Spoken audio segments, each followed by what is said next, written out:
I'm talking to David Matthews, who's doing a PhD in social networking. David, tell me, what exactly are you studying? Well, I'm studying graph theory, and I'm looking at graphs, and I'm looking at how the structure of a graph might have implications for the structure of the organisation that it represents.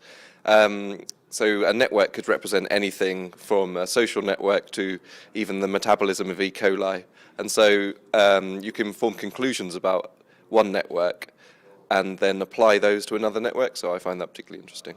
And what sort of questions are you asking? How are you conducting your research? So one interesting question that I'm answering at the moment is how does the structure of your arterial branching in your brain, what effects does that have on Alzheimer's? And this actually is very similar. The branching in your brain has a big effect on Alzheimer's, and it's very similar to the way that the network structure in a social network can portray the organisation of that network. And what sort of impact do you think your work will have? Well, I think it'll definitely have a far greater, people will have a far greater understanding of social networks, and they'll be able to study them hopefully more easily and more quickly. So that'll be the main impact. And the significance, why is this work important? Well, say I had an organisation and I wanted to know the precise structure of my organisation.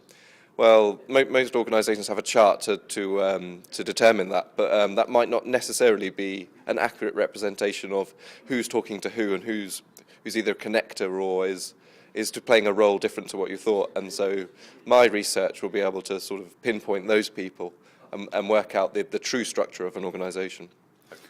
David, thank you very much. Okay, thank you very much.